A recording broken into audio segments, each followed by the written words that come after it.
नमस्कार, आप देख रहे हैं गुलिस्तान न्यूज। मैं हूं आपके साथ आयुषी प्रधान और वक्त हो चला है आज की 100 बड़ी खबरों का। तो चलिए नजर डालते हैं। परमवीर को लेकर शिवसेना ने अपने मुखपत्र सामना में बीजेपी पर निशाना साधा। लिखा कि सरकार को बदनाम करने के लिए बीजेपी परमवीर का इस्तेमाल कर रही है। ये सब कुछ साजिश का हिस्सा है। शिवसेना ने कहा कि महाराष्ट्र में विपक्ष ने केंद्रीय जांच एजेंसियों का निरंकुश इस्तेमाल शुरू कर दिया है। केंद्रीय जांच एजेंसियों के जरिए दबाव बनाया जा रहा है। शिवसेना ने कहा देवेंद्र फडणवीस मोदी और शाह से मिले और उसके 2 दिन बाद परमवीर सिंह ने ऐसा पत्र लिखा। शिवसेना ने कहा कि परमवीर सवाल उठाने वालों के प्रिय बन गए। केंद्र राज्य सरकार में राष्ट्रपति शासन लगाना चाहती है।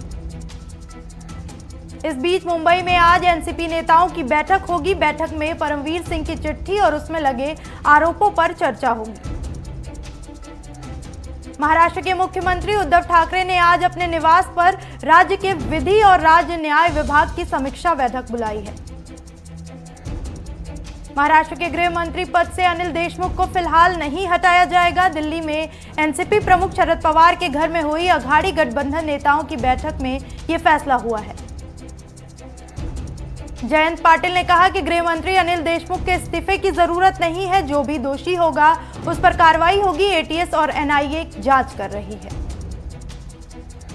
गौरतलब है कि पूर्व पुलिस कमिश्नर परमवीर सिंह ने गृह मंत्री अनिल देशमुख पर 100 करोड़ की वसूली करने का गंभीर आरोप लगाया है। पूर्व आईपीएस अधिकारी जूलियो रिबेरो ने परमवीर सिंह के दावों की जांच करने से इनकार कर दिया है। मैं 92 साल का हो गया हूं, मैं इस स्थिति में नहीं हूं कि जांच कर पाऊं। जम्मू कश्मीर के शोपियां में सुरक्षा बलों को बड़ी कामयाबी मिली है। मानिहाल में सुरक्षा बलों ने 4 आतंकियों को मार गिराया। मुठभेड़ में सेना का एक जवान भी घायल हो गया है। मारे गए 4 आतंकियों में से 2 लश्कर के बताए जा रहे हैं। फिलहाल इलाके में सेना का सर्च ऑपरेशन जारी है। कर्नाटक से बीजेपी के विधायक बसगौड़ा पाटिल यत्नाल ने दावा किया है पार्टी को अगर कर्नाटक में बीजेपी की सरकार बचाए रखनी है तो येदियुरप्पा को कुर्सी से हटाना ही होगा। बसगौड़ा पाटिल यत्नाल ने कहा राज्य में सीएम का बदलाव 100% सुनिश्चित है, वरना इस मुख्यमंत्री के साथ अगला चुनाव लड़ना मुश्किल है। पश्चिम बंगाल के मुख्यमंत्री ममता बनर्जी आज बांकुरा में हुंकार भरेंगी। ममता आज 3 रैलियों को संबोधित करेंगी। कांग्रेस नेता राहुल गांधी आज से 2 दिन के केरल दौरे पर हैं। इस दौरान राहुल गांधी कई कार्यक्रमों में हिस्सा लेंगे। कांग्रेस महासचिव प्रियंका गांधी के असम दौरे का आज दूसरा दिन है। प्रियंका गांधी आज असम में 2 रैलियों को संबोधित करेंगी। कांग्रेस नेता राहुल गांधी ने मोदी सरकार पर हमला बोला। राहुल गांधी ने ट्वीट कर कहा बार बार दोहराने पर भी झूठ झूठ ही रहता है। प्रधानमंत्री नरेंद्र मोदी ने आज विश्व जल दिवस के अवसर पर जल शक्ति अभियान के तहत कैच द रेन अभियान की शुरुआत की।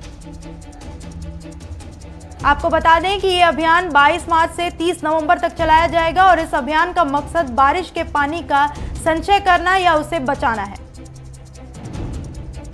देश में कोरोना का कहर जारी है। पिछले 24 घंटों में कोरोना के 46,951 नए मामले सामने आए और 212 लोगों की मौत हो गई। देश में कोरोना के कुल मामले बढ़कर 1,16,46,081 हो गए हैं। वहीं अब तक 1,59,967 लोगों की जान जा चुकी है। अकेले महाराष्ट्र में एक दिन में 30,535 कोरोना के नए केस सामने आए, जबकि 99 लोगों की जान चली गई। मुंबई में मास्क न पहनने पर बीएमसी ने 20 लाख लोगों पर जुर्माना लगाया। इन लोगों से करीब 40 करोड़ रुपए का जुर्माना वसूला गया है। उधर राजस्थान में कोरोना के बढ़ते मामलों के बीच मुख्यमंत्री अशोक गहलोत ने 8 शहरों में नाइट कर्फ्यू लगाने का फैसला किया है। अजमेर, भीलवाड़ा, जयपुर, जोधपुर, कोटा, उदयपुर, सागवाड़ा और कुशलगढ़ में रात 11 बजे से सुबह 5 बजे तक नाइट कर्फ्यू रहेगा। वहीं 25 मार्च से राजस्थान में बाहर से आने वाले सभी यात्रियों के लिए 72 घंटे के भीतर की आरटीपीसीआर नेगेटिव रिपोर्ट लाना अनिवार्य होगा। आप सांसद नारायण दास गुप्ता ने राज्यसभा के सभापति वेंकैया नायडू को चिट्ठी लिखकर बढ़ते कोविड मामलों के मद्देनजर संसद को अनिश्चित काल के लिए स्थगित करने का अनुरोध किया है। देश में अब तक 4,50,65,998 लोगों को कोरोना की वैक्सीन लगाई जा चुकी है। दिल्ली में कल भारत पाकिस्तान के अफसरों के बीच बैठक होगी। बता दें 2 साल बाद ये बैठक होने जा रही है। उत्तराखंड के मुख्यमंत्री तीरथ सिंह रावत ने एक और विवादित बयान दिया है। उन्होंने कहा कि अमेरिका ने 200 साल तक भारत को गुलाम बनाकर रखा। वहीं सीएम तीरथ सिंह रावत ने कहा कि कोविड-19 के दौरान ज्यादा राशन पाने के लिए लोग 2 बच्चे की जगह ज्यादा बच्चे पैदा करते। गुजरात में कांग्रेस की विधायक चंद्रिकाबेन बारिया ने विवादित बयान दिया। चंद्रिकाबेन ने लोगों को उकसाते हुए बीजेपी उम्मीदवारों के घर पर पथराव करने की सलाह दी है। बीजेपी सांसद मीनाक्षी लेखी ने राहुल गांधी पर निशाना साधते हुए कहा, राहुल गांधी केरल में केवल मनोरंजन के लिए जाते हैं, समुद्र में कूदते हैं और चारों ओर तैरते हैं। किसान संगठनों ने 3 कृषि कानूनों के खिलाफ 26 मार्च को अपने आंदोलन के 4 महीने पूरे होने के मौके पर भारत बंद का आह्वान किया है। उत्तर प्रदेश में पंचायत चुनाव से पहले बड़ा फेरबदल हुआ। देर रात 10 एडिशनल एसपी अधिकारियों का ट्रांसफर कर दिया गया। पंचायत चुनाव में कानून व्यवस्था को दुरुस्त करने के लिए योगी सरकार ने ये बदलाव किए हैं।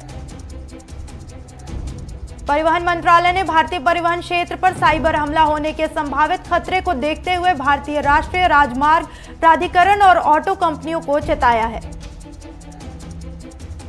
देश भर में होली से पहले मौसम का मिजाज बदलने वाला है। मौसम विभाग ने उत्तर भारत के कई इलाकों में बर्फबारी और बारिश को लेकर अलर्ट जारी किया है। मौसम विभाग ने येलो अलर्ट जारी करते हुए दिल्ली, हरियाणा और पंजाब में बारिश का अनुमान जताया है। यूपी के बस्ती में एसआई दीपक सिंह और पीड़िता काजल सिंह के प्रकरण में एडीजी की जांच के बाद 3 पुलिस और 2 राजस्व कर्मियों पर मुकदमा दर्ज हुआ है। मुजफ्फरनगर में कोरोना वैक्सीनेशन को लेकर पहली बार सेवा का शुभारंभ केंद्रीय राज्य मंत्री और कौशल विकास राज्य मंत्री ने हरी झंडी दिखाकर किया। राजस्थान के भीनमाल में नगर पालिका प्रशासन द्वारा मुख्य बाजार में बनाई जा रही डामरीकरण सड़क को लेकर दुकानों के आगे किए हुए अतिक्रमण को हटाया गया। भीनमाल में नगर पालिका टीम द्वारा विशेष अभियान चलाकर क्षेत्र में घूम रहे आवारा पशुओं को पकड़कर गौशाला भेजा गया। मुजफ्फरनगर में अखिल भारत हिंदू महासभा ने नगर में भगवा रैली निकाली। भगवा रैली में सैकड़ों कार्यकर्ता और पदाधिकारी शामिल हुए। हरियाणा के नरियाला गांव में पहुंचे होली मिलन समारोह में उप मुख्यमंत्री दुष्यंत चौटाला ने कहा, वे चाहते हैं कि सरकार और किसान नेताओं के बीच बातचीत से आंदोलन का समाधान निकले। उन्होंने किसान नेताओं से अपील की कि वह कृषि कानूनों को मजबूत करने का काम करें। यूपी के देवरिया में पिकअप और बाइक की जोरदार टक्कर हो गई। टक्कर में बाइक सवार घायल हो गया। परिजनों ने मामले की रिपोर्ट पुलिस को सौंपी। यूपी के गोंडा में एक पेड़ के ऊपरी हिस्से में अचानक आग की भयंकर लपटें निकलने लगी, जिससे लोगों में हड़कंप मच गया। फायर ब्रिगेड ने आग पे पूरी तरह से बुझाया।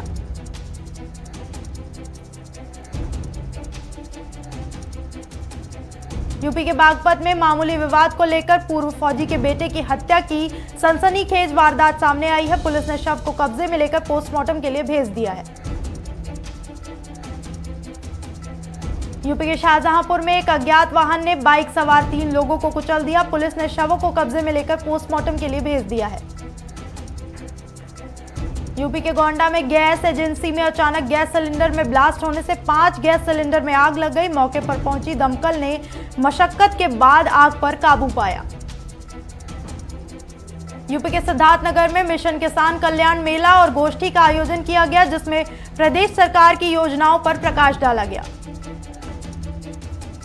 यूपी के देवरिया में रेल कर्मचारी की एक किशोरी को नशीला पदार्थ खिलाकर बंधक बनाकर दुष्कर्म करने का मामला सामने आया है। पुलिस मामले की जांच कर रही है। यूपी के प्रतापगढ़ में सरसों की मड़ाई करते समय एक किसान की थ्रेशर में फंसकर मौत हो गई। पुलिस ने शव को कब्जे में ले लिया है। राजस्थान के तारानगर में प्रसिद्ध कार्डियोलॉजिस्ट, महिला रोग विशेषज्ञ, अस्थि विशेषज्ञ और शिशु विशेषज्ञ डॉक्टरों ने सैकड़ों लोगों की जांच कर चिकित्सा परामर्श की सेवाएं दी। बुलंदशहर में बिना सोशल डिस्टेंसिंग और मास्क के सैकड़ों की तादाद में मासूम बच्चों से चित्रकला प्रतियोगिता कराई गई, जिससे जिला प्रशासन की घोर लापरवाही सामने आई है। लखनऊ में चौधरी चरण सिंह एयरपोर्ट पर दुबई जा रही नेपाल की 3 महिलाएं फर्जी पासपोर्ट के साथ गिरफ्तार हुई। राजस्थान के चूरू में प्रदेश कांग्रेस महिला अध्यक्ष रेहाना रियाज के पति रियाज अहमद के निधन पर कई नेताओं ने शोक व्यक्त किया। हरियाणा के मुख्यमंत्री मनोहर लाल ने वीडियो कॉन्फ्रेंसिंग के माध्यम से प्रदेश को 1411 करोड़ की परियोजनाओं की सौगात दी। मुख्यमंत्री ने 22 जिलों के लिए 163 परियोजनाओं का उद्घाटन व शिलान्यास किया। यूपी के पीलीभीत में आम आदमी पार्टी के राज्यसभा सांसद संजय सिंह पंचायत सदस्य प्रत्याशी के समर्थन में जनसभा संबोधित करते हुए कहा, योगी सरकार ने 4 साल में कोई काम नहीं किया। राजस्थान के चूरू में रेलवे स्टेशन पर केंद्र और राज्य सरकार के निर्देशानुसार ट्रेन से आए 55 यात्रियों की सैंपलिंग हुई। राजस्थान के हिंडोली में राम सागर झील संरक्षण समिति के तत्वावधान में बालाजी के मंदिर तक 300 मीटर लंबी पाल के किनारे सफाई की गई। हरियाणा के सीएम मनोहर लाल खट्टर ने झज्जर जिले के लोगों को करोड़ों रुपए की विकास योजनाएं की सौगात दी। इन विकास योजनाओं में रेलवे, ओवरब्रिज, सामुदायिक भवन और फीडर का नवीनीकरण शामिल है। हरियाणा के फरीदाबाद में पहुंचे उप मुख्यमंत्री दुष्यंत चौटाला ने कहा, जब किसान की फसल मंडी में जाएगी और उनका एक एक दाना खरीदा जाएगा, तब अपने आप किसान समझ जाएंगे और विरोध करना छोड़ देंगे। हरियाणा के फरीदाबाद में तिगांव विधायक राजेश नागर ने अपने निवास स्थान होली मिलन समारोह का आयोजन किया और कोरोना वायरस को देखते हुए लोगों से मास्क लगाए रखने की अपील की। हरियाणा के पलवल में सीएम मनोहर लाल ने वीडियो कॉन्फ्रेंसिंग के जरिए लोगों को करोड़ों रुपए की लागत के तहत सीवर लाइन बिछाने और पेयजल बढ़ोतरी के लिए परियोजनाओं का शिलान्यास किया। बुलंदशहर में एक ही परिवार के लोगों पर हमलावरों ने रंजिश के चलते अंधाधुंध गोलियां चला दी। गोलियों से 4 लोग समेत सुरक्षा कर्मी भी घायल हो गए। कर्नाटक के शिडलघट्टा में कांग्रेस माइनॉरिटी अध्यक्ष को 4 व्यक्तियों ने तेजधार हथियारों से हमला कर मौत के घाट उतार दिया। पुलिस ने मामला दर्ज कर कार्रवाई शुरू कर दी है। हरिद्वार में आम आदमी पार्टी के केंद्रीय पर्यवेक्षक और दिल्ली से विधायक प्रवीण कुमार ने प्रेस वार्ता कर कहा, कुंभ मेले में बहुत ही धीमी गति से कार्य किया जा रहा है, जो कि समय पर पूरा नहीं हो सकता। कुंभ में घोटाले ही घोटाले हैं। हरिद्वार पहुंचे गंगोत्री धाम के रावल शिव प्रकाश ने नए सीएम तीरथ सिंह रावत द्वारा देवस्थानम बोर्ड पर पुनर्विचार करने का उनका आरोप जताया। सेंसेक्स 258 अंक की गिरावट के साथ 39,599 के स्तर पर कारोबार कर रहा है। वहीं निफ्टी 73 अंक टूटकर 14,670 के स्तर पर कारोबार कर रहा है। पेट्रोल डीजल के दाम में कोई बदलाव नहीं हुआ है। पेट्रोल 91.17 रुपए और डीजल 81.47 रुपए प्रति लीटर पर बिक रहा है। सोने का आयात चालू वित्त वर्ष 2020-21 में 3.3% घटकर 26.1 अरब डॉलर रहा। पिछले वित्त वर्ष की समान अवधि में सोने का आयात 27 अरब डॉलर रहा था। लॉन्चिंग से पहले OnePlus वॉच का फर्स्ट लुक सामने आया। रिपोर्ट्स का दावा 20 मिनट की चार्जिंग में 1 हफ्ते की बैटरी लाइफ मिलेगी। स्मार्ट वॉच को लगभग 600 रुपए में बुक किया जा सकता है। बुकिंग करने पर ग्राहकों को बोनस के तौर पर वॉच को खरीदी में लगभग 1100 रुपए का डिस्काउंट मिलेगा। निवेशकों के लिए यह हफ्ता मुनाफे भरा रह सकता है, क्योंकि 4 कंपनियों के शेयर की एंट्री शेयर बाजार में होने वाली है। इनमें से ज्यादातर शेयर ग्रे मार्केट में प्रीमियम पर कारोबार कर रहे हैं।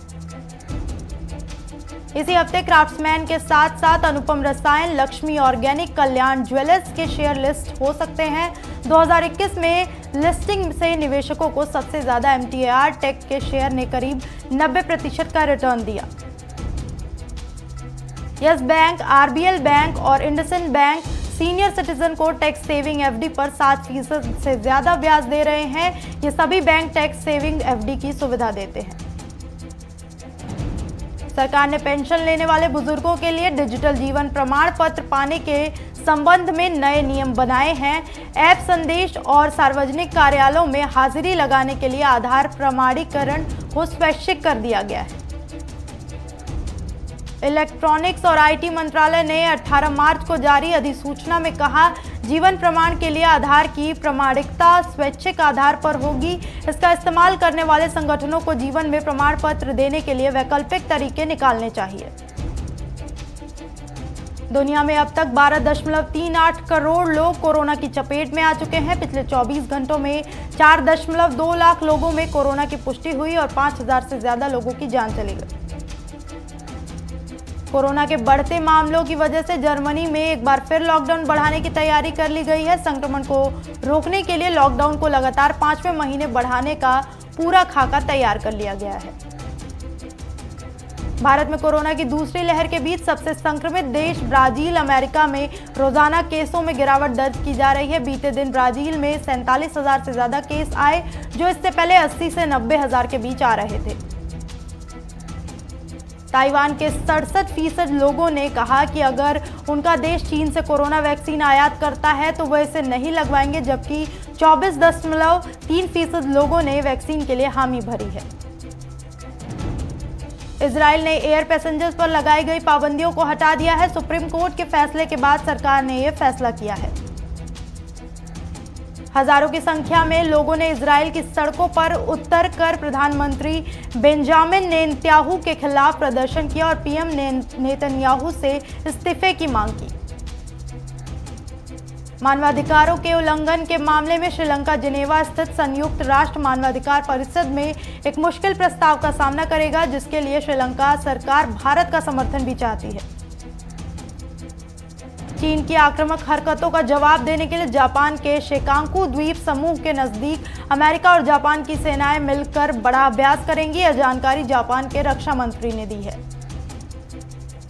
सीरिया के एक अस्पताल में हुए हमले में 7 नागरिकों की जान चली गई, जबकि कम से कम 14 चिकित्साकर्मी बुरी तरह से जख्मी हो गए। बताया जा रहा है कि उत्तर पश्चिम में स्थित अस्पताल पर सीरियाई सेना ने यह हमला किया है। म्यांमार में सुरक्षा बलों द्वारा दमन चक्र चलाए जाने के बावजूद लोकतंत्र समर्थकों का आंदोलन रविवार को भी जारी है। मानोवाया में आंदोलनकारियों पर गोली चलाए जाने से एक व्यक्ति की मौत हो गई, वहीं कई अन्य घायल हो गए।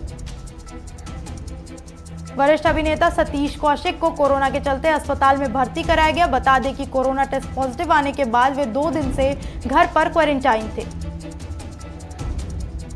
लूडो स्टार अभिनेत्री पियर मैनी ने बेटी को जन्म दिया। इसकी जानकारी उनके पति अरविंद ने अपने इंस्टाग्राम पर एक पोस्ट शेयर करके दी।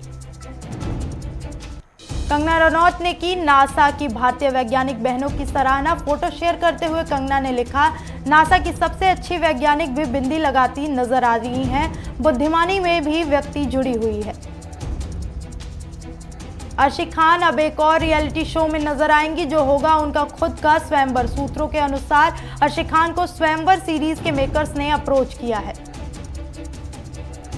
दूसरे बेटे के जन्म के 1 महीने बाद करीना कपूर ने प्रेगनेंसी के कारण बढ़े वजन को कम करना शुरू कर दिया है। एक्ट्रेस ने इस बात की जानकारी सोशल मीडिया पर दी है। टीम इंडिया पर वनडे सीरीज से पहले लगा भारी जुर्माना। आईसीसी ने स्लो ओवर रेट की वजह से पूरी टीम पर मैच फीस का 40% जुर्माना लगाया है। इंडिया ने सचिन तेंदुलकर की कप्तानी में श्रीलंका को हराकर जीता road safety world series T20 का खिताब। T20 सीरीज जीतने के बाद टीम इंडिया अब इंग्लैंड के खिलाफ वनडे सीरीज के लिए तैयार है। सीरीज के तीनों मैच 23, 26 और 28 मार्च को पुणे के महाराष्ट्र क्रिकेट एसोसिएशन के स्टेडियम में खेले जाएंगे। बांग्लादेश के स्टार ऑलराउंडर शाकिब अल हसन ने आईपीएल के लिए टेस्ट टीम को छोड़ दिया। उन्होंने कहा, अब T20 वर्ल्ड कप पर फोकस जरूरी है। स्पिनर राधा यादव ने बताया, बड़ा रिकॉर्ड। राधा ने महिला T20 क्रिकेट में लगातार सबसे ज्यादा 25 पारियों में कम से कम 1 विकेट अपने नाम झटक लिया है, जो एक नया रिकॉर्ड है। इस बुलेटिन में इतना ही। देश और दुनिया से जुड़ी तमाम खबरों के लिए देखते रहिए गुलिस्तान न्यूज।